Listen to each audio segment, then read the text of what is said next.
everybody. Welcome to Philosophical Research Society.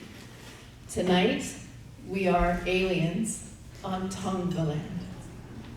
To begin and center everyone up for tonight's conversation, can I have everybody just take a nice big inhale? Oh, let that out. Oh, that's nice. Thank you. All right, we are here. This night is auspicious. It is the first big major event of the year at PRS for the year 2024. Yes, well done. We made it. How did we make it this far? If you add the numbers of 2024 together, you get the number 8. In the tarot deck, Major Arcana, the 8 card is the Strength card. And when you take 1 plus 8, you get, or 1 plus 7 rather, you get the Star card, which is very outer spacey. In the Naphal deck, the 8 card is Justice instead of Strength. I'll take it. I'll take it all. Tonight, this is all about celebrating Mom, the Museum of Multidimensional Mutant Bats.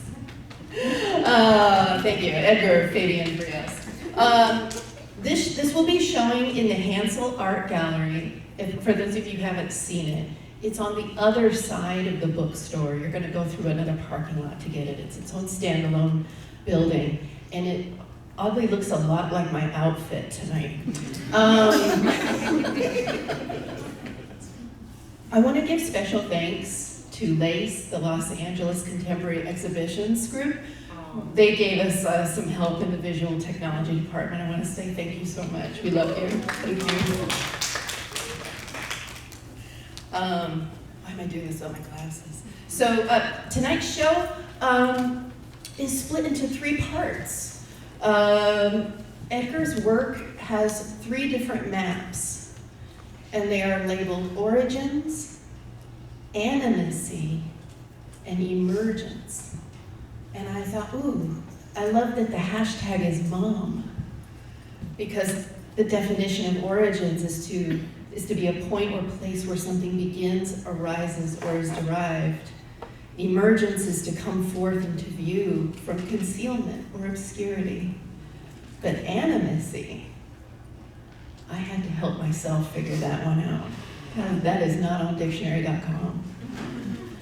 So I felt my way through it, and I wonder if animacy is an unspoken, intimate communication through movement. I don't know. I hope we find out tonight. The mutant maps will capture and trace the haunted pasts, possible presents, and emergent futures if we dare to reorient our perspectives. On stage tonight, we have 2 chairs, and we'll be welcoming the 2022 contributing artist, Elizabeth Taide Vasquez, and the current PRS contributing artist, Edgar Fabián Frías. Please put your hands together for these artists. Here we go.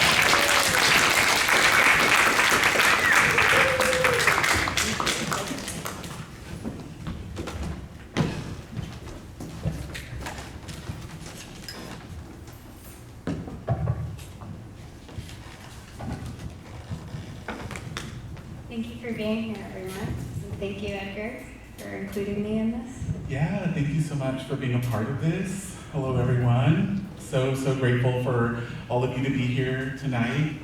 We are so excited to talk a little bit about this show, and we're also going to talk a little bit about our connection too, and we might get into some themes or some topics that we feel resonate with some of the stuff that I've been exploring in creating this work. Is there anything you want to say before we get started? I mean, of course, I think everyone needs to spend some time in your show. We do have some pamphlets outside, so please make sure to grab one and see the titles, especially for these works, which are, incredible.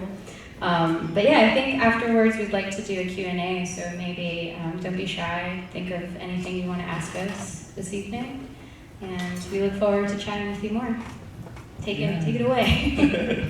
Wonderful, thank you. So I'm gonna just share a little bit about myself and talk a little bit about why I'm interested in maps and what maps mean to me and what I'm trying to do by creating a museum of maps. I have been researching maps now for a few years. It actually started in 2019, I would say, when I really started looking at maps. And I started getting interested in maps through my own reconnection to my indigenous ancestry. So my family's from Mexico.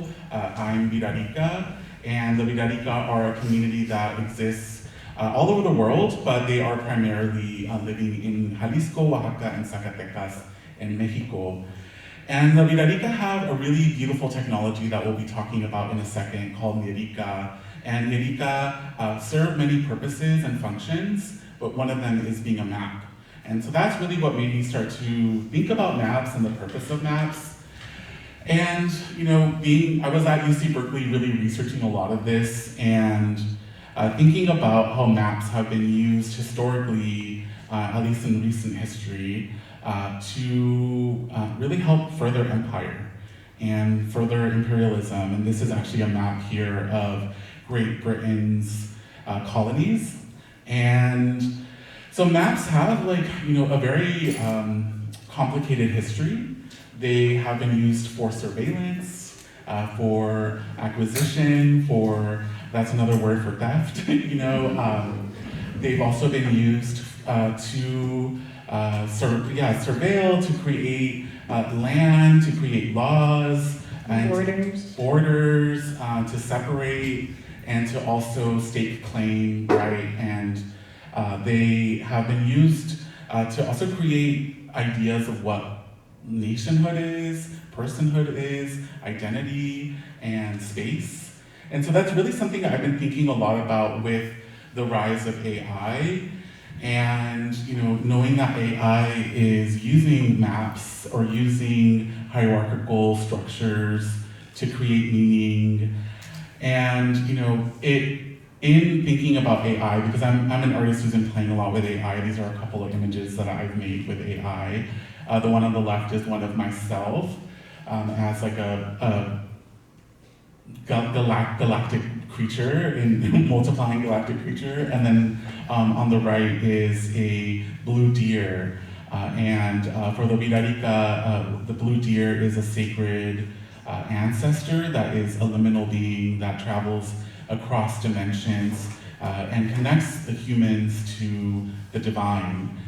And I've been really interested in how AI shows indigeneity, how they don't show indigeneity, and also how they help us create what we are perceiving as reality. And I think one of the things that I've been thinking about is that the Nierika, one of their main functions as a technology is to help people create reality. They are in many ways used as communal and I would say ceremonial technologies, but they also are used to divine, to access other realms, and to create a sense of meaning, a sense of structure. And so I really started to connect Nierika with AI and started to think about what does it look like to start to indigenize certain technologies, or to bring in other ontologies, other cosmologies, other ways of thinking into these spaces. And I think that's one of the reasons why I've started to really think about the possibility of maps. And this is still from one of the videos in the exhibition, and it says, "Maps make worlds." And I think this is one of the, kind of, in a way, like a really succinctly states what I'm really interested in, which is our ability to imagine reality into existence, our ability to also use technology to create reality. And maps are a technology that we can really work with, and I feel like they are going to become more and more important. And as we move forward into the future, and I'm really wanting to recontextualize, push up against what maps are, what their purpose is, and how we use them. And so that's really what brings me to talking a little bit about Nierika as a technology. And so, thinking about maps as holographic, meaning that they exist in many different dimensions, as subjective, meaning that we get to create our own maps, we get to project our realities or have the reality projected onto us, maps as relational, maps as a portal, and maps as an offering. And I think with offering, I'm also really thinking about how we are connected to different lineages and how maps can also be used as a way of reconnecting to certain lineages. Because that is a big purpose of the Nierika. They are usually left as offerings, or they are placed in sacred spaces. This is an example of a Nierika that is made of beads, and there is a mirror in the center. And as you can see, there is somewhat of direction in this map.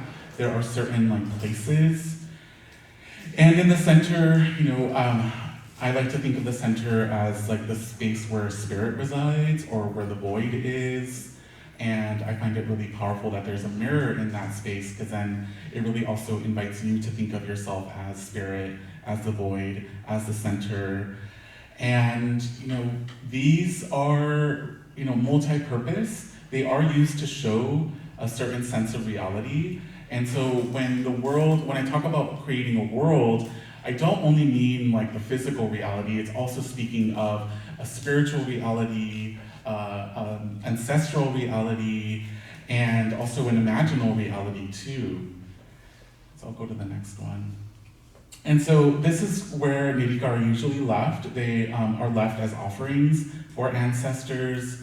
They are also used for personal divinatory practices or ancestral communion practices. So people would also connect with these as a way to access other realms, including ancestral realms. So if you wanted to speak with an ancestor, a Nierika would be a great technology to really start to open up communication. And so this is moving more into more contemporary Nierika that are being made by living Wixárika artists. And I've been, as you could maybe see a little bit with my artwork, I've been very inspired by learning more and more about my own ancestry. And I should mention something that, so I was born in Los Angeles, but my family's from Mexico. My dad is from Zacatecas, my mom is from Jalisco. And I grew up knowing that I was Mexican and that there was some sort of indigenous ancestry in my family, but it wasn't until my 30s that, I'm not gonna go into this long story, but I ended up having a conversation with my dad where he shared about our indigenous ancestry. And it really validated so much for me because a lot of what he shared with me were practices that I was already doing and that I had really come into connection with through the queer and trans community. And so there was a big kind of returning to something that has felt really profound and has really shifted my art practice since I've kind of come into this awareness. And I wanted to really highlight this piece, which is called The Dismemberment of Takutsi Nakawe. And this is a piece by an artist who's now passed away. His name is Jose Benitez Sanchez, and he created this piece as a way of showing Takutsi Nakawe, which is a goddess, a non-binary goddess that takes many forms, and this is them being dismembered and kind of brought open. And it really makes me think about this being a Nierika or a portal or an offering or a place of contemplation of prayer. It also speaks to the possibility that comes with moments of chaos, moments of unraveling, moments of dismemberment. And I feel like we've definitely been in some really intense moments in these last few years. And so I do feel like there is some possibility that is brewing, that is emerging within what is also a lot of pain and sadness and injustice.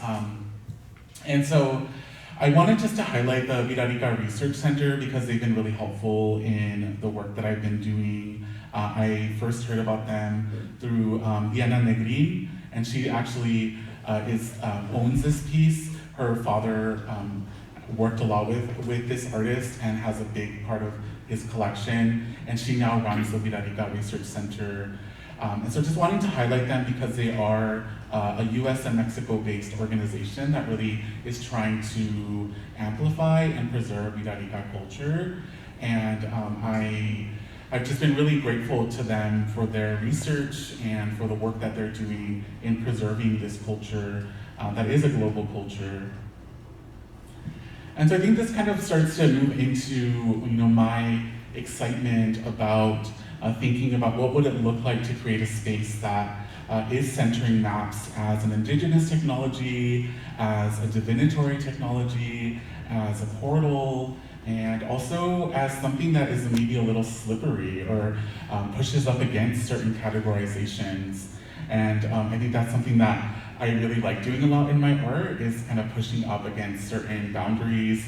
And even in the exhibition, I created 3 wings that exist in the space, but I've also been pushing up against my own regimentations that I've made.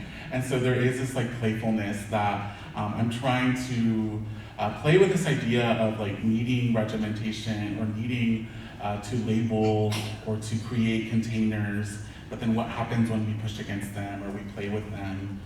And I've been really thinking of Nierika as a place of union, of integration. This is actually the first show that I did where I was actually really diving deep into Nierika. The show was called Nierika Santuario Somático, and it took place at Oregon Contemporary in Portland, Oregon. And this was one of the first times that I was really trying to grapple with being like a pretty hybridized person where, I'm queer, I'm not binary, I'm a mutant, I grew up in Southern California, I am a child of the internet, I am a child of, there's so many different realms that I connect with, and this was one of those times where I really felt like I was able to start to bring together a narrative and an understanding, and really using the Nierika as a map for my own internal state, my own internal sense of self. And so just gonna show a couple more images of this show here.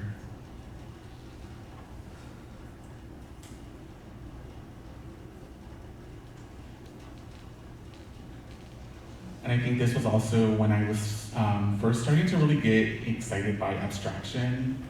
I, if I'm completely honest, have felt very alienated by abstraction. I felt like I didn't belong within abstraction. It wasn't a language that I could participate in. And I feel like little by little, I've been giving myself more and more permission to play with abstraction, to really dive into abstraction. And I feel like this is one of the first times that I started to really work with it. And this is a Nierika that I made that was installed at the Institute of Contemporary Art in San Francisco. And I had the honor of installing it here before it was shown at the Berkeley Art Museum. We'll see that in a second. But one of the great things that I was able to do with this installation was that I was able to gather a group of people to connect with this Nierika and have their own experience of just connecting with it as a map. And we were able to have a really profound conversation afterward where people shared some really vulnerable things about themselves, and it really helped to unfold a really powerful conversation. And to me, that is the purpose of art, is to bring people together, to help us explore parts of ourselves, and to also help build community and connection. And this is how it looked at the Berkeley Art Museum. And this piece here is called Hiyapa, and it means coming together or coming to the center. And what this is, I saw this as an imaginary waiting room for a healing center in an imaginary future. And this has actually been inspired by the sad fact that some close family members of mine have been what I like to call ensnared by algorithms. And I started to think about what would it look like for there to be a space where people who've been ensnared by certain algorithms to like heal or to help, come out of a confusion that maybe they've been in. And so I created this as a waiting room for a center in the future run by queer and trans indigenous healers. And because I was really thinking about algorithms, one of the things that I was excited by was that I created a video installation in the space that then the museum actually allowed me to insert some of my videos into their informational marquees. And so here is a video that's playing within one of their informational marquees that kind of announces like their upcoming shows and events as a way to start to kind of show that like, people can get ensnared in different places. You can get found by these bits of misinformation or bits of targeted information, and they can start to kind of get into your subconscious. And this, I think, was me starting to also think about institutions. What do institutions do as a place of learning, as a place of becoming, as a place of knowing, and thinking about what it means to play with institutions or what it means to play with spaces that are holding a certain level of credence or value around knowledge. And I'll talk a little bit more about how institutions connect to the work that I've done here. I'm just going to share a couple more Nierika. This is one that I did last year that was exhibited at Vellum in Los Angeles, and it is called Kika, and Kika is a representation of different, I would say, aspects of myself, but also aspects of the culture that I feel like I've been swimming in. And this piece is meant to really also invite people into it, like the other Nierika that I showed. And I just wanted to show what it looked like at Vellum. This is where it was installed on a screen. And then recently, a few months ago, it was installed at Cal Poly in San Luis Obispo, and it was projected. And I did invite people at this event to also meditate and connect with this piece, as well as the other works that were there. And I think one of the things that really I think about with these kinds of maps is that they are meant to help you access certain parts of yourself. And I think this really connects to one of my other lives is that I'm also a therapist, and so I love helping facilitate processes for people. I'm also someone who does a lot of workshops and events and has really connected a lot with community. And I think that's also what's made me excited about creating a museum, is that it really speaks to my social practice, to my socially engaged work, that I do like to bring people together for connection and conversation. And I feel like this started a while back, and so I wanted just to share some inspiration, like how I've arrived here. As I said, I got into witchcraft and magic through the queer and trans community, and that really started when I studied abroad. I studied abroad in my undergrad. I went to UC Riverside, and I went to Leeds, which is in northern England, and there I met a ton of queer and trans anarchists that were living in squatted houses, and they were organizing their own like festivals and events, and they even had like a sex dungeon, and they would find free food and organize potlucks. And so it was a big community that was living there.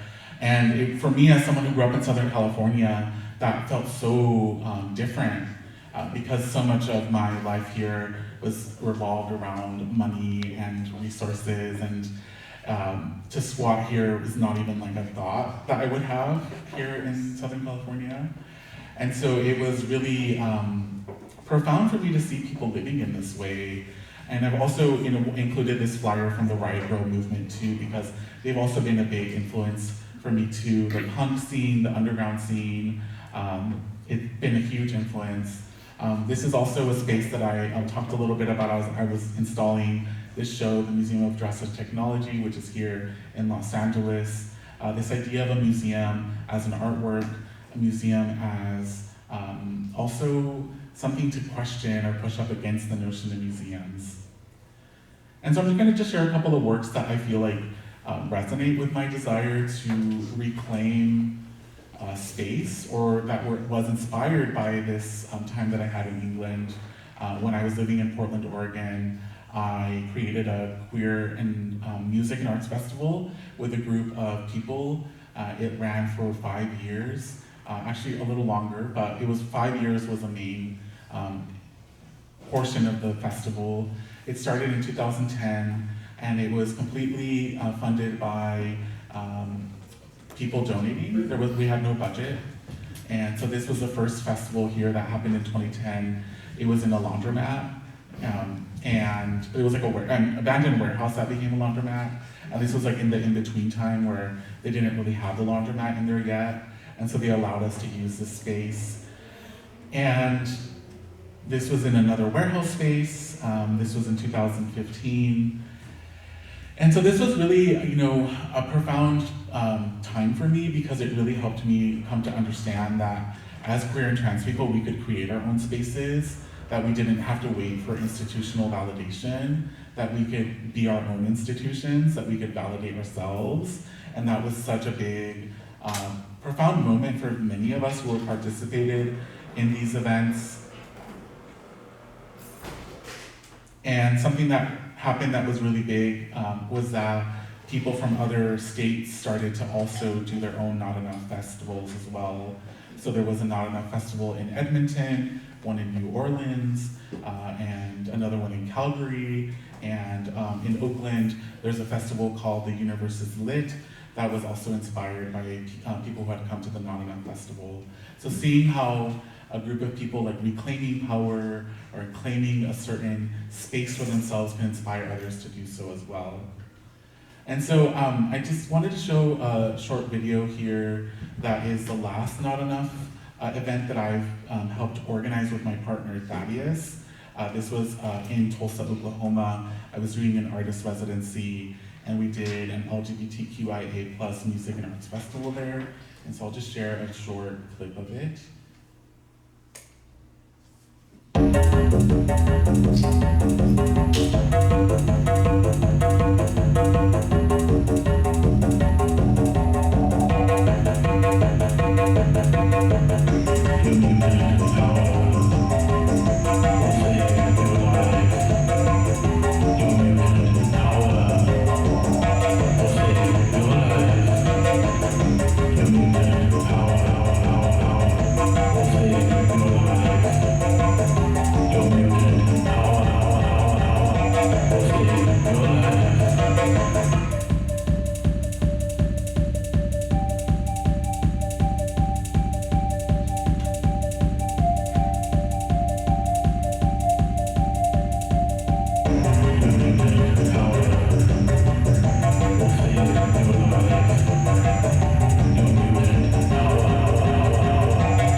Just FYI, the music is from my band that I have with my partner called Gay K. So hopefully, we're hoping to play some shows in LA at some point, so we'll see when that can happen. They're a rock star too. Yes. And I also wanted to talk about the Golden Dome School, because they've also been an autonomous, non-hierarchical, ad hoc, emergent, a group that I've been a part of that feels very much in alignment with creating, your own space, your own institution. The Golden Dome School, for those of you who don't know, they are a school that really looks at metaphysics, ecology, magic, witchcraft, community organizing, and I've been able to do a lot of amazing events with them, including this one that I'm going to share in a second. We've done like workshops and performances and ceremonies, And Eliza Swan, or Emerald Swan, they're also an artist in resident here at PRS. And I included one of their books in the gallery too, because we've made like a little library in the space if you haven't been there yet. Because I'm really excited by folks who are thinking of like creating their own containers or creating their own spaces to help people explore what culture, what spirituality means for them. And so this is a project that we did in 2018 called The Resurrection of Care. It's actually, we've had multiple iterations of it, but this one was at Echo Park Lake. And I just wanted to show you a small example of it. What The Resurrection of Care is, I'll share briefly. It is a response to a ritual that happens up in Bohemian Grove called the cremation of care. And it happens once a year, and a lot of politicians and bankers get together to destroy care, and they burn an effigy or a body. And the Golden Dome decided to start to do the resurrection of care as a way to bring care back into the world, as a way to counteract some of that magic that's being done by other people. And so this is a short video again that will show you what the resurrection of care looked like in Echo Park.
So this is the last project that I'm going to focus on, and this is a project that connects Liz and I together, and it was one that I did in 2018 called Mirroring Resilience. This was a artist intensive that I created as a part of a grant that I got from the City of Los Angeles Department of Culture Affairs, and this it was I had an artist in residency. That's what it officially was, and it was done inside of like a counseling center, healing center called La Maida, and it was up in North Hollywood. And so I turned my artist in residency into an artist intensive where I invited, there was 24 artists who participated, and we met over different weekends.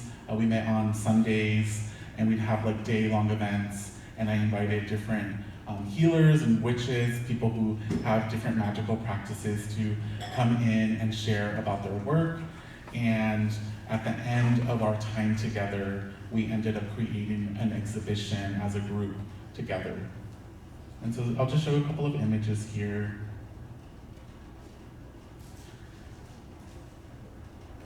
This is our friend Yun Nguyen.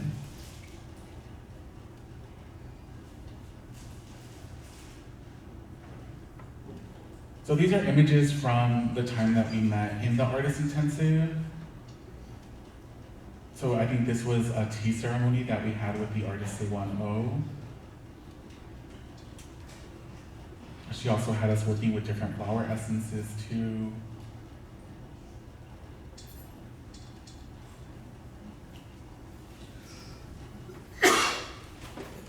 And so again, in a way, like this was like me working with an already existing institution to create another like mini institution within that space where we could all come together and connect as artists and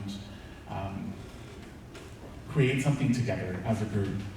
And so this is a video that I have of the exhibition. If you're interested in seeing the whole video, it's on my YouTube channel. But I wanted just to share maybe like 10 minutes of it, just so you can get a sense of what it looked like. So I'll play this video here.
Space around it.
passion as we process for folks, with folks, for ourselves, with ourselves, because wellness comes in circles, in cycles, in farewells.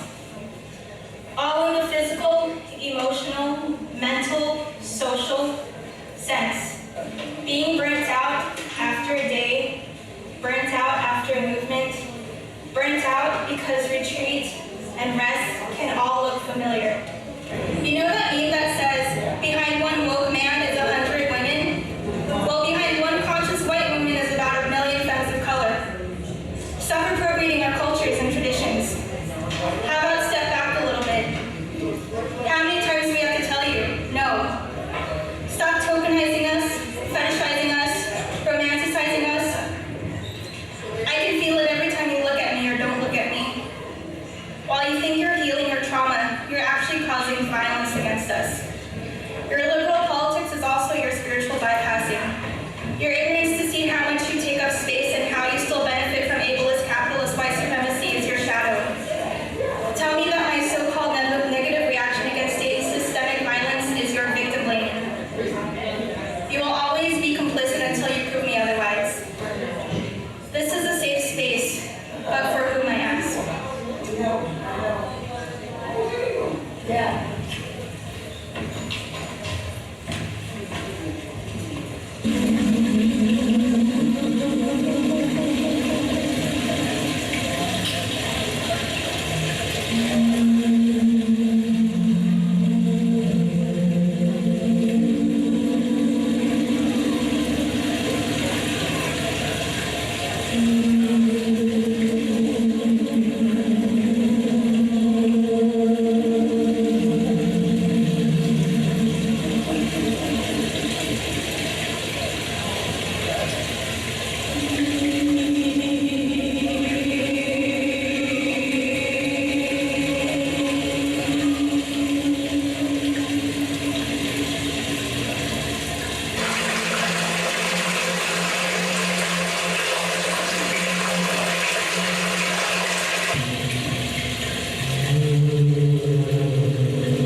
Okay, well, thank you so much for such a dense and talk about mapping presentation of your background, the work itself, and what brings you here to this moment in time.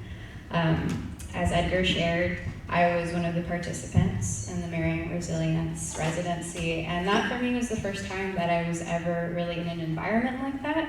I had just started coming here for lectures and started to study astrology and was learning a little bit more about the tarot, but up until I would say like 2015-ish, I was always very wary of anything spiritual, of anything mystical. I knew that I had a great aunt actually who was a tarot reader in Jalisco as well. And that was like the extent of any sort of like real connection to anything otherwise. And it's funny too because I also studied in the UK. We talked about this before. Which we didn't know until today, which is kind of funny. So I went to art school there, went to film school there, and I had a very vastly different experience because it was so geared towards the technical. I studied cinematography, and it was really about getting a job and making sure that I was supporting my family, also an immigrant family. But over time, when I had to come back here and kind of figure things out, I kept being pulled to a different sense of art that I knew, because my whole life I had drawn and painted and written, but it all felt like it was just for me and not to share. And so around that time, again, like, 2015 onwards, I kept finding synchronicities as it goes, and I thought, I feel like called to learn more about this, and learn a little bit more about my own, process of connecting to my roots. I'm first generation as well, so I have no real connection to my family like others do, only child, etc. So again, everything was very singular, and I think the more I started to open up my, consciousness, if you will, the more I started to explore my own personal map that I had created for myself, the more I was willing to, go out of my comfort zone and start to connect to people. And so under Mirroring Resilience, I met not only collaborators, but lifelong friends.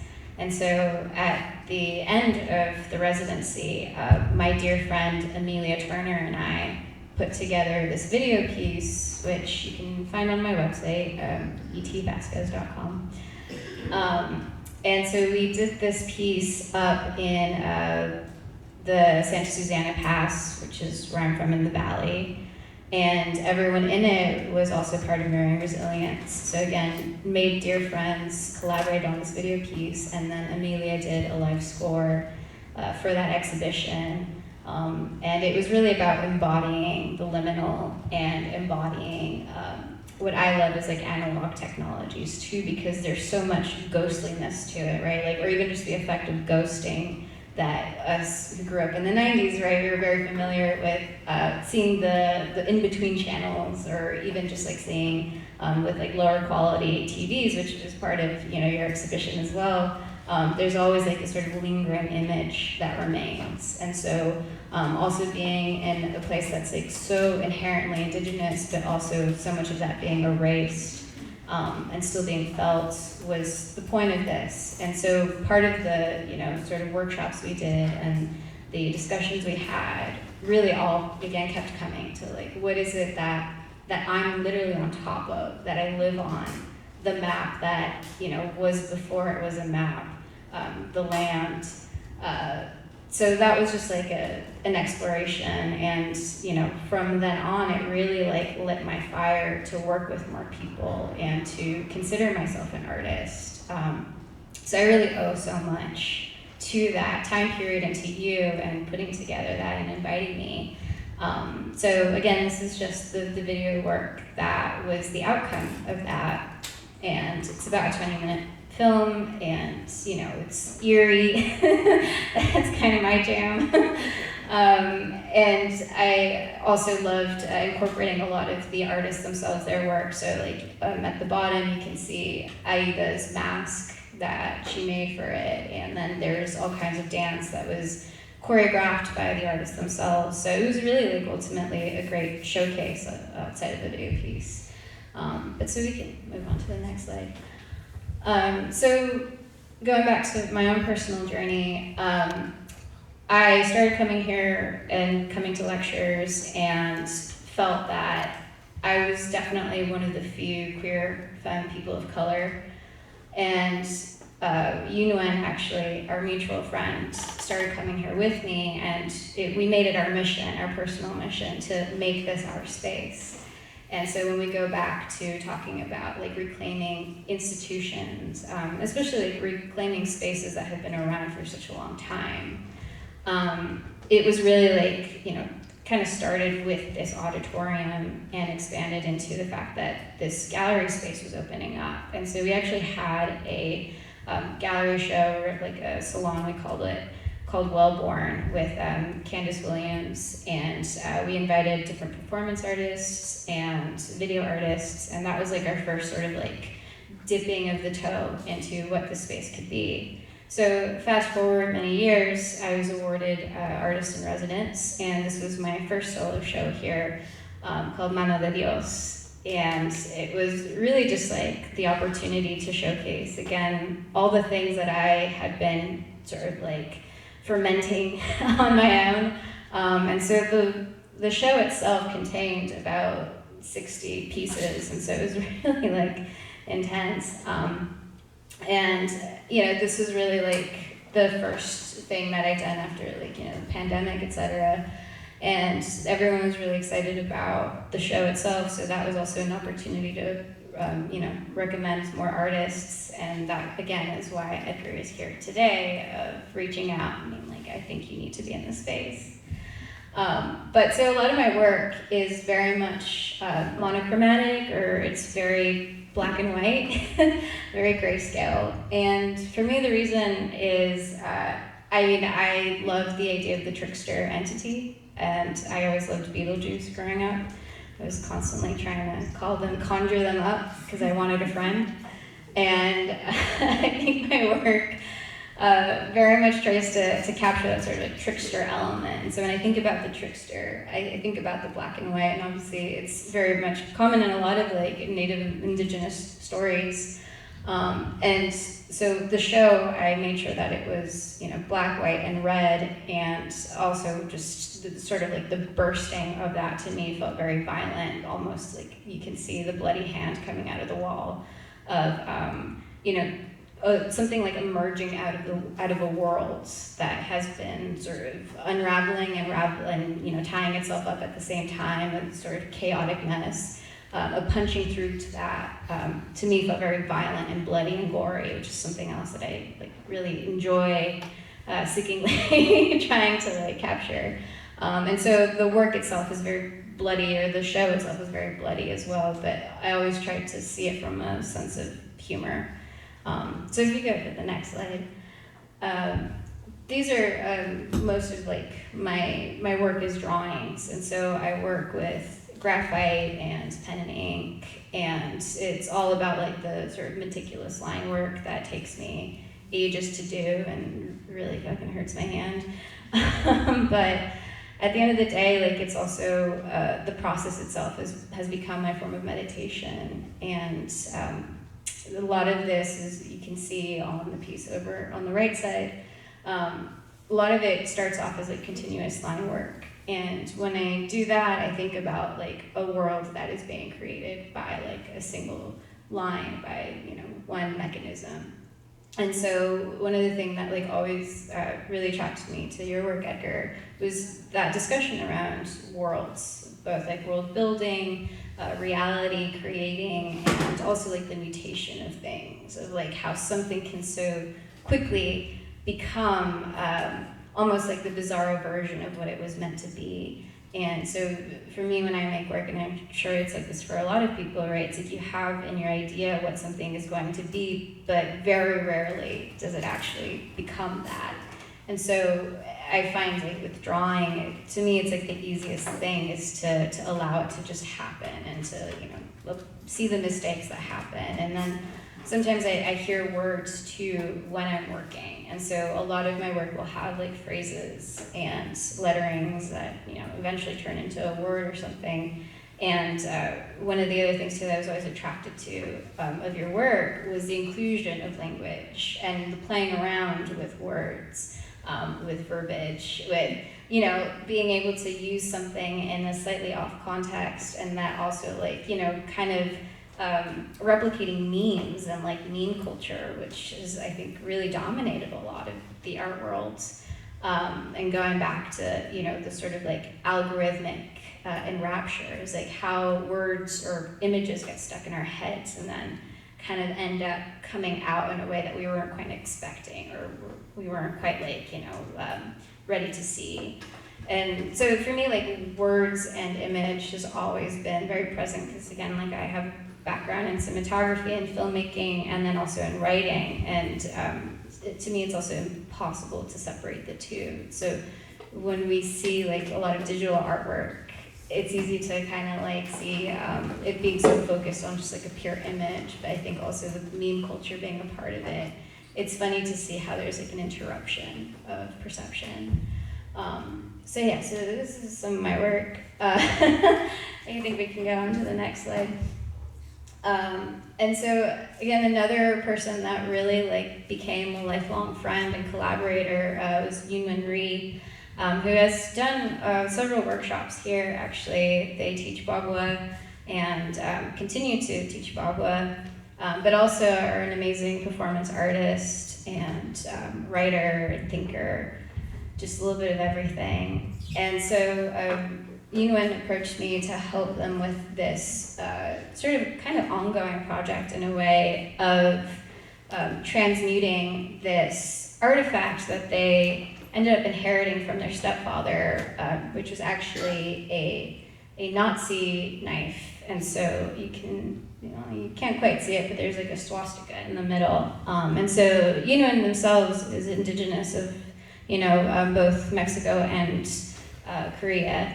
And so, that's been part of their sort of like ongoing body of work, is indigeneity between those two cultures. And so they wanted to create a sort of like ritual to cleanse this knife, because now that it was in their hands, it was, something so loaded that they wanted to kind of like appreciate that it fell into their hands and wasn't, being peddled out there to other white supremacists or what have you.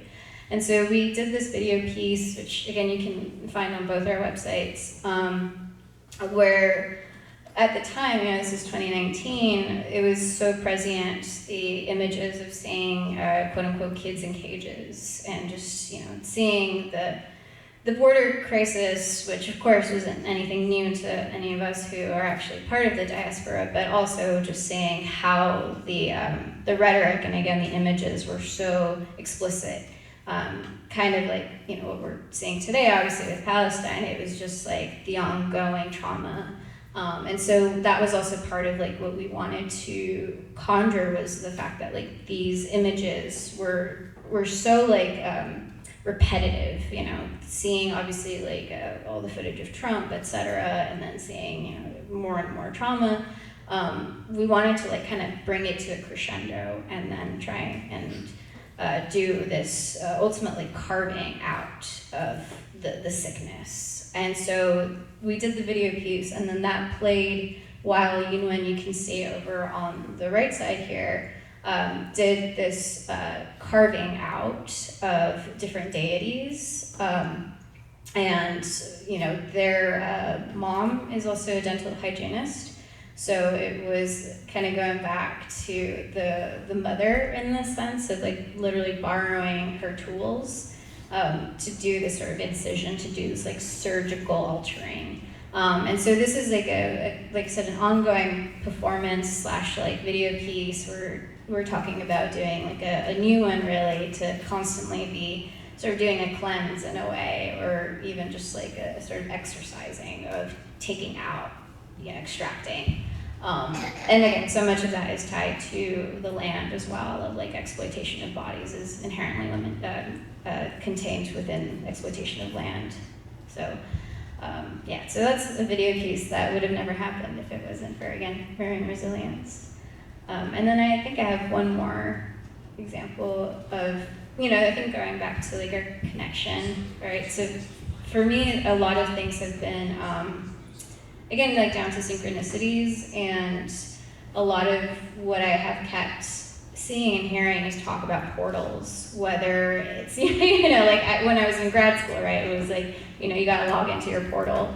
You would hear that pretty constantly. And then, just I think in work, a lot of people were, trying to like do things around portals, whether it was digital or whether it was, again, something that was connected to indigenous art, where, there's so many examples of spirals in all kinds of native artwork. And I think maybe now this is where I can start bringing my true passion, is talking about aliens, and like just more so like talking about the connection to the alien, right? So again, as like being first gen, child of immigrants, etc., there's always like a feeling of a sort of kind of alienness. And so when we go back to talking about creating worlds for ourselves or carving out our spaces, I think part of that is like you need to feel like an alien first. And you create your portal. And so this project, my dear friend Drew invited me to collaborate with him at the now defunct Punk Museum that is in downtown LA. And so this was like a very quick installation we put together, but at the time they were working, again, with like Mylar, and that was going back to the images of what we kept seeing of people in detention centers being wrapped up in Mylar, or even just refugees in the seas being wrapped up in Mylar. And so there's again this sense of like where there's like intense hardship and trauma, there's also an opportunity to find a new world, or perhaps even like what's coming out of the portal that's there. And when we talk about like the immense grief and the immense strife that we experience, it's like, obviously things are opening up and other things are also closing up. And so this project was kind of an homage to that too. We had this like spinning wheel with text. We changed it up a little bit, but for this, it's the poem "We Real Cool" by Gwendolyn Brooks. And so this was also like, kind of playing that over and over again and showing the co-opting of the idea of like cool culture, really just any culture from, black and brown people, black and brown pop culture being turned into, mainstream sort of commercialism, etc. And so this was like overall like a 10-minute loop that kept going over and over again. And then we had her reading, and our dear friends made a soundtrack for it that made it sound very sort of demonic-like. And yeah, so going back to portals, I feel like this might be a good segue to talk a little bit, have the actual discussion about why portals, and like what is it that to you that means in your work. Yeah, so much about what you were saying, I feel it resonates. I think, one thing that's coming up is growing up, I used to hear a phrase a lot that a lot of folks who are Latinx here, which is, no soy de aquí ni de allá, which means I'm not from here and I'm not from there. And I've learned a word in Wixárika, which has been really helpful, which is makugeka. And makugeka means I am from here and I'm from there. And I think I bring that up because I feel like it's been a way of reclaiming space, because I do feel like the no soy de aquí ni de allá always made me feel like I didn't belong anywhere. And portals for me has been a way of really reclaiming a feeling of being able to belong, being able to see myself, and also being able to see possibilities where maybe one feels like there isn't a possibility. And so it is about conjuring, it is about opening up space. And really I think, when we come back to the basics of magic, it really is about creating a circle, casting a space. And that's really to me what portals are, is they are our ability to open up space or to really reclaim or reconnect with something. And I think that's also why I see maps as portals, and I see also this moment that we're in as a portal too. And I know that, as you were naming, there is a lot of hardship, and from that, I think there is also so much possibility. And I know that there is so much invested in keeping people feeling hopeless or disempowered or feeling like there is no possibility. And for me, it is, those people that have an ability to imagine or to create, that is to me magic. And I know that that's also why I'm, really thinking a lot about AI and different emerging technologies, how they're going to impact our imagination, or how they're going to make us think about imagination. And I think there is so much potential, and also there is so much to think about, to really be aware of, knowing that we are creating worlds, and we're going to continue to create worlds. Yeah, no, absolutely. I mean, we've talked about this prior, but I have a background in astrology, and I know that pretty soon we're going to be entering Pluto and Aquarius, which is really going to be a whole changing of the map that we've known, with the Pluto and Capricorn since 2008, and then the last time that was happening was around the 1500s. So when we go back to that first map that you showed us, I mean, I noticed that it was in the 1800s, but when we think about the 1500s and the way that history is present with us is, we still look at the world mostly from those first conquests. We know the world as the product of those initial conquests of exploring the new lands, the new world. And the fact that for me there is like more so the strength of like a poetry to the symbolism of, regardless of whoever, feels however about astrology or, other really systems of symbols. It's interesting to see that there is that parallel of like, how different are we now than when, there was, quote unquote, first contact in the 1500s, and what is now our own version of first contact. So when I think about, right, like Putin Aquarius, it's like, first contact with this new kind of consciousness, which is AI, and what that is also allowing us to realize. Like, I mean, I feel like every other week we hear that AI is helping us discover even just like new materials or new possibilities of using materials on this earth. New, obviously, like medicinal technological advancements. And then, of course, again, like, how is this going to help us understand our place in the world?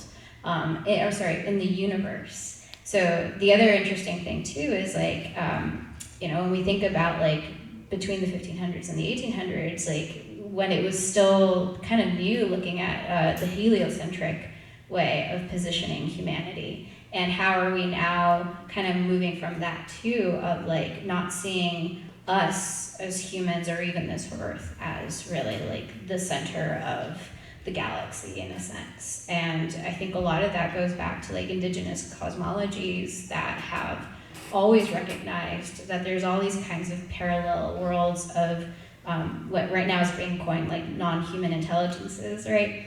But even then it was like spiritual realms, even then it was like, gods and different kinds of deities, etc. And so, whether or not that's like actual sentient beings or even just what AI is, which is some kind of consciousness, I think that's really going to change our perspective of who we are, not only in this planet, but like in the cosmological totality, like what even is dark matter, etc., right? And I think when we talk about like, mapping out futures, it's like, it's something so much bigger too. It's like, when we find out that there's so much more beyond this reality of like this earth, how are we going to create like our new perspectives? And so yeah, like going back to like mapping and grids, within like technology, do you feel like we are getting closer also to this new evolution of humanity? Yeah, I think that's one of the reasons why in one of the wings in the Museum of Multidimensional Mutant Maps, I decided to call it animacy, because I think it is, kind of questioning what technology is. And I think, I'm really interested in us even redefining technology, right? And animacy really comes from, for me, from animism, and animism as an orientation, as a way of looking at the world, as living, as conscious. And in that way, I feel like it is really speaking to us redefining where we get our information, what we see as valid or what we see as real, and also knowing that, to live in a materialistic world many times means that you're living in a world where you're alone or where you're not in relationship, whereas animism really asks us to be in relationship. And that's also why I am really looking at maps as a relational technology too, to really help us to come back to a sense of relationship. And I think that's also where I do think about like indigenous technology as something that is so deeply needed within these emerging kind of digital technologies. And I think that is, even though I don't know how I'm wanting to connect these realms, that I do have a desire to make a connection, to find ways to bring some of these indigenous technologies into these emerging realms. And I think this museum is a way for me to start to think about what that would mean for us to redefine technology, for us to redefine the purpose of a map. And I think that's one of the reasons why I'm also wanting to open it up to other people, and I'll just move it to that. So it's one of the reasons why I wanted to include a hashtag for the museum, for other people to also include their own subjectivity, their own information that they're wanting to add to this museum, knowing that I'm not the arbiter of truth, and neither is the museum. And so I think that's also wanting to build relationship through this means as well, and asking folks to share their own responses or their own maps through this hashtag as well. I think maybe this could be a good moment for us to segue into the last bit that we're going to have here, which is we're going to have the artist-writer Katie Payton Hofstetter, who's going to be sharing some reflections on the exhibition. She was actually going to be here in person, but she got COVID, sadly. And so she was kind enough to this morning go into the space and record a video of her doing a short walkthrough in the space. I think it's an 11-minute video. But before we transition, I don't know if there's anything else you want to say. Yeah, if there's any questions from the audience for Edgar or for myself, or about the exhibition, any thoughts, concerns? Yes? I would love to hear more about the strength card in relation to you, Edgar. The strength card? Just in general? No, don't you have it tattooed? I do have it tattooed, yeah. So the strength card is,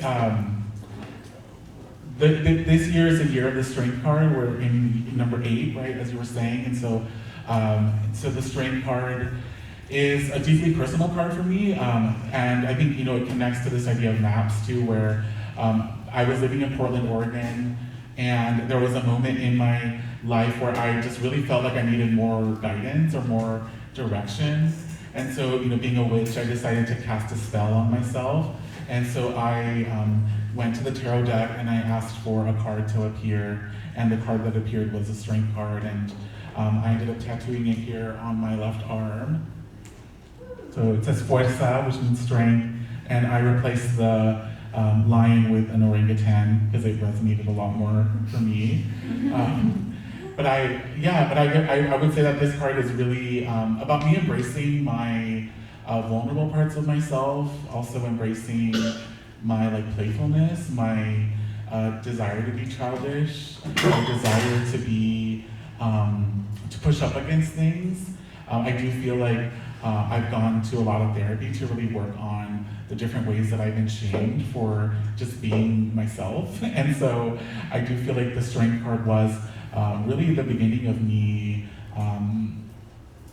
wanting to reconnect with certain parts that I had to protect or put away. And so it really was also, I think in terms of a map, it was one of those nodes or one of those moments that led me in a certain direction or led me to this moment here today. So I'm grateful for that card appearing at that time.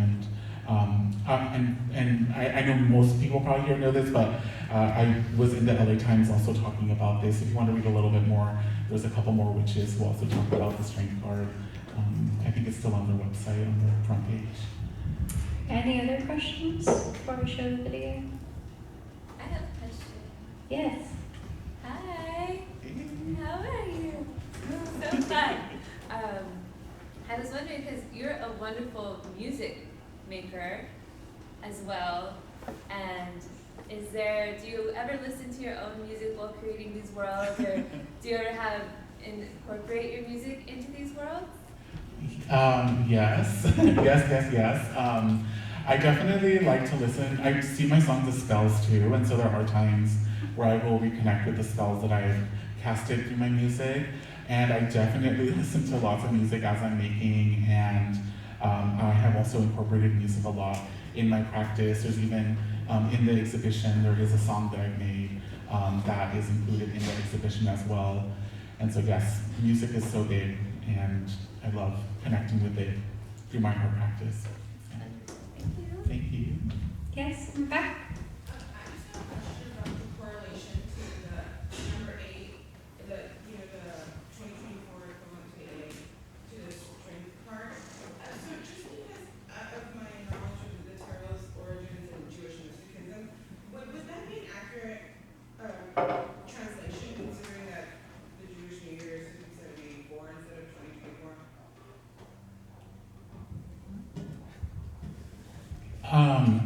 I don't know if I can really speak to that, but I do know that the number 8 being the strength card is because of the Rider-Waite-Smith tarot deck. I know that there are many other non-English or other types of tarot decks that in the number 8 have the Justice card.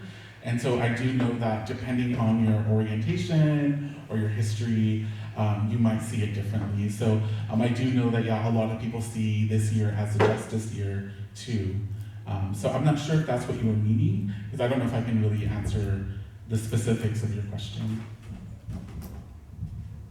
I will say there's a book called The Power of 8, which is supposed to be a study around the fact that when people of at least 8 people or more come together and focus on something, they can actually change vibrations of just the space itself. And there's actually like research being done by scientists as far as like group thinking is concerned, and that it takes at least 8 people.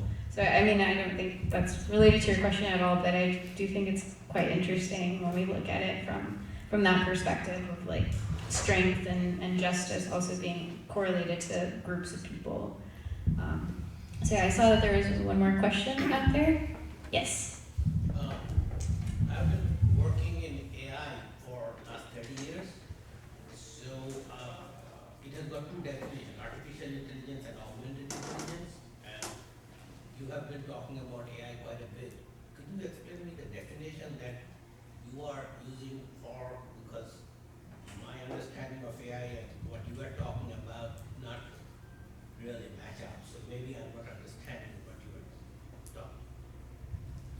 Yeah, I think what I'm referring to is the fact that I'm not an expert in AI, but I think from what I understand is that in order to create these data sets, you need to first create like hierarchies of, let's say, value or knowledge.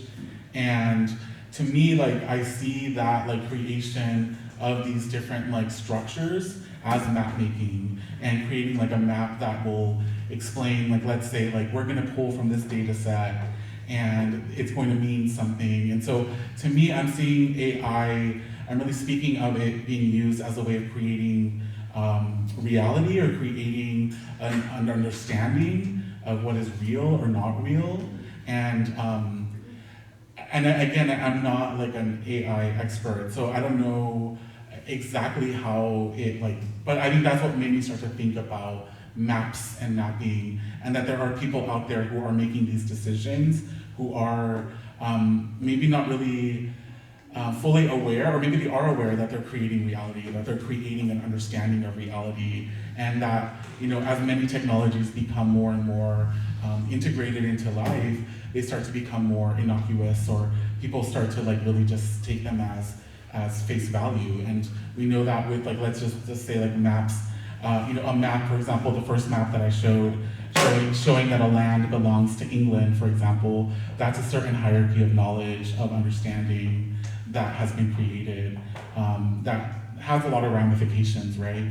And so in a similar way, I think about that with AI technology, that there are people who are making decisions around how this technology unfolds, how it exists, and that is going to have implications. And so I think that's one of the things that I'm really wanting to think about, and seeing how there are ways, I guess, as I said, I don't have a way of connecting, but I'm wanting to start to at least ask this question of, are there ways to bring in indigenous cosmologies, epistemologies, ways of knowing into these realms? And how would that happen? And so I think that's where, at least I'm starting to think about this. So I'm curious, as I say that, with your understanding of AI, do you see any connection to what I'm sharing? Well, because the movie industry on the fictional world has kind of romanticized AI, that it is taking over and things like that, that human consciousness is so far ahead, Mother Nature is so far ahead, that the mathematics of it is just a rudimentary data crunching, statistical data crunching. But the movie industry has made it a kind of a phenomenon, which is not really the world that the mathematicians and engineers live in. And also the differentiation between the augmented intelligence and artificial intelligence. They're 2 separate things, both originated from MIT by 2 professors. And that needs to be clarified, because for a listener like this, because I really enjoy what he said, it's fantastic. Yeah. So, Yeah. so that's my question. Yeah, and I think it is interesting as someone I feel like who has crosses disciplines. I find it interesting. Like what you're saying reminds me of my undergrad. I studied psychology and studio art, and one thing that makes me think of is in the realm of psychology, Sigmund Freud was kind of seen as a joke in that world, as like, oh my gosh, who thinks that Sigmund Freud is smart? Like, ha ha ha. But in the art realm, Sigmund Freud was still super relevant and important, and we needed to understand psychodynamic thinking through that lens. And so it does make me think about like the way that we get siloed into certain ways of knowing or thinking, and that like depending on where you are, you might, like for example, if you are working in Hollywood, it is great to sensationalize, right, these things. Whereas if you are working in mathematics, it might be spoken as really normalized behavior, right? And so I think, yeah, there is something about also regimentations that I think does sometimes keep us within these certain places where we're not able to communicate. So I really appreciate you bringing this up because, as I said, my understanding is very rudimentary. So I would like to understand more about these technologies. So thank you. Okay, I think that's a good one to end on. Yeah. Okay. Yeah, so we're gonna show this next video then. Again, if you haven't seen the exhibition, we will have some time afterward to go check it out. But this is just a little 11-minute walkthrough by the artist-writer Katie Payton Hofstetter that we're gonna be sharing. Welcome to the Museum of Multidimensional Mutant Maps, created by Edgar Fabián Frías. I'm Katie Payton Hofstetter, and I'm excited to connect with you, fittingly through this holographic web of time and space. I'd like to begin the tour here with this sculpture and invite you to zoom in here. This is obsidian, and this is the first of many portals that you'll encounter over the course of your experience in this museum. There's an opportunity for activation here in this reflective mirror, as well as an opportunity for divination. And we'll return here at the end of the cycle.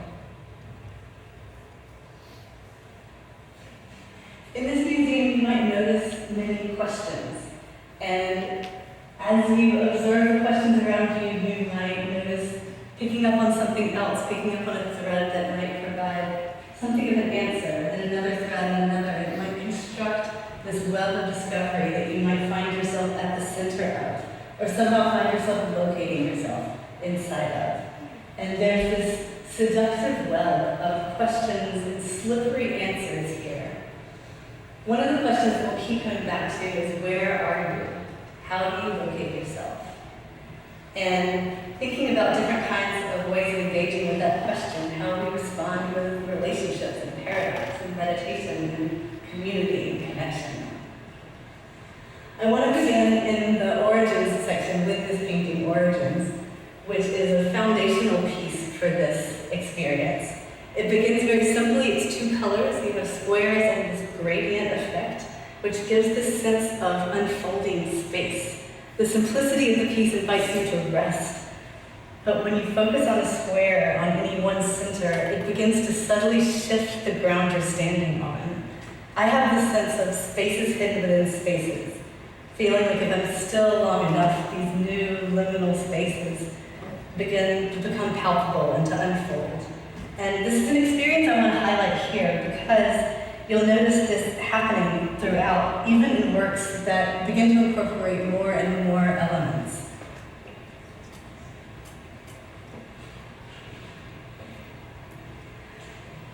Here we find 3 one-minute pieces, and these are on a TV that is also artist designed by Liz B. The piece also incorporates a sculpture from Edgar. You can see the ribbons, the stones, and the crystals here. And one thing I want to invite you to do with this piece is to look around it, because there's additional language that emerges from these marks if you look really carefully. Moving on, this is familiar fugue and shadows. You'll notice this gradient effect is still here, but it's also smudged and warped and really complicated to focus on.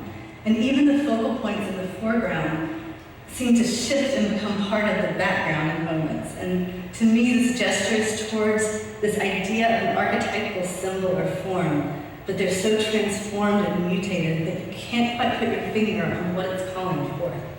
And even in the most hyper-detailed moments, when you look close, you realize it's not exactly what you're expecting.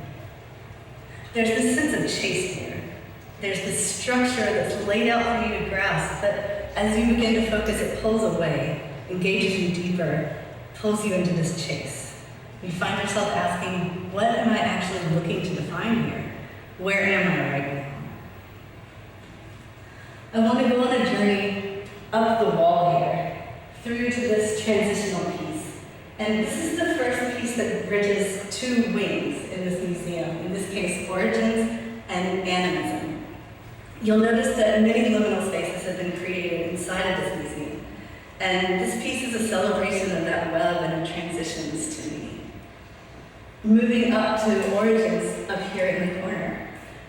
We're moving from this is animism. We're moving on from the foundation of origins and beginning to add elements. And there's this cumulative effect as elements are added on the journey to the Museum of Multidimensional Mutant maps. The works in this wing are adding life essence, blood, spirit, mutants, new elements of play and liveliness and iconography. And with that, they're bringing new tensions. I want to pause by this triptych here. This piece really encapsulates these tensions between emergence and falling apart. This constellation, sort of crystalline being here, with the stars coming off of it. There's rainbows in this like primordial ooze. There's natural symbols in the data set, including cacti. There's this layering of warping and blending. If you look closely, there's even a layer of ASCII here. And I want to invite you to really luxuriate, spend some time here, connect with the icons and symbols, and maybe even some of these characters. This is also a good place, I think, to mention that there are also embedded political symbols and active political resistance throughout this museum. And an example here is tenderness. And this is a hyper-gender neutral word. Ternura is already gender neutral, but it has the appearance, it carries the appearance of gender. And even that is neutralized and transformed here. And this points to something that to me is a hallmark of Edgar's practice, that even in moments of difficulty and tension and pointed political criticism, there's also an offering of tenderness. And that brings me to this installation, Open Heart here, and stakeholders, digital signage. The sound will be on when you encounter this video in the museum, and it really unites sincerity and parody in a way that is both destabilizing and inspiring at the same time. And I think so often we hold these conflicting emotions between fear and optimism, between anger and inspiration. And I want to let these pieces work on you and not direct your experience, but I'll say that if you notice something inside yourself in these moments of tension that's pushing back against the elements, or unfolding, or even kicking back, at the same time as being seduced in, I want to invite you to meditate on that part of yourself, where that's happening, and allow that vision to become part of your experience in this museum. I want to pause here on mutant breath. This feels like a good place to reflect back on the theme of mutagenic identity in the museum. Something that's slippery and cannot be contained within boundaries. And this is connected with the theme of animacy because it also points to how these boundaries don't really exist, how everything is alive and connected. Something Edgar spoke about is how life finds a way through the cracks. And in this museum, we see these fissures and portals. Portals that allow the experience of brilliant color and form and life in unfolding dimensions. Everything is here and alive and pulsing through windows and doors and openings everywhere. If you just take the time to allow yourself to connect with them, this sacred life force of mutability and change. So by this point, I know you may have noticed this is not one of those museums where the walls are white and everything is hung at 60 inches. And Nierika technology is not kind of maps where you're a little blue arrow at the center of everything, and everything revolves around you in these flattened categories of existence. Though this does invite us to question what those other technologies assume about us, or what they're asking of us. I want to pause to take a breath here in this liminal space between animacy and emergence. You are here, you are witnessed. These pieces are an invitation to go within. These pieces feature portals. There's more cave, more stillness, more undulation, and it highlights this beautiful paradox that often change can happen in moments of stillness. Where are you is a question we began with. Where do you locate yourself? And now in emergence, another question is added, which is, what path are you forging? In crying in cyberspace here, and are you laughing to the right? I want to re-invoke the theme of mutable essence and emergence, of life finding a way through the cracks. These pieces employ the entire toolbox of gradient and smudging and layering and emotion and narrative and imagery that slips just out of your grasp the closer you look. Instead of a gesture of a line of paint, say, we're following this gesture of thought, and the satisfaction of seeing a physical journey is echoed or answered by an invitation to this mental and spiritual journey. I want to conclude here with a reflection on Edgar's work in community building and organizing other artists and activists in traditions of resistance against the dominant colonial techno-capitalist narratives in which we all find ourselves being extracted in body and soul for profit. Their work reunites disciplines separated by these Western colonial narratives, including, but not limited to, art making, invention, performance, meditation, divination, and social engagement.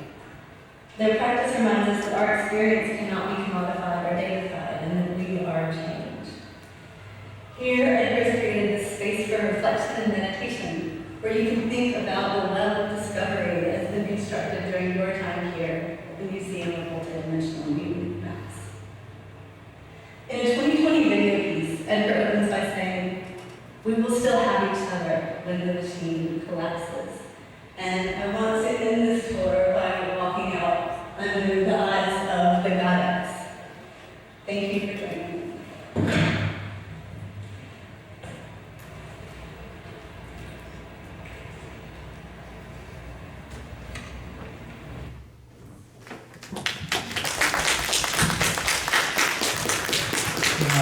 Just want to say many thanks to Katie for making this video. I really appreciate her coming this morning to create this, and for still being willing to share her words and reflections on the art, even if she wasn't feeling well. So just want to say thank you, and thank you all so much for being such a great audience and for being here with us. I know we went a little over time, but I just really appreciate you all being here, and I do feel like that we still have some refreshments, right? And the gallery is still open, so if you haven't seen the work, I definitely want to recommend you go check it out. Yes, thank you everyone, and have a lovely evening. Thank you, Edgar.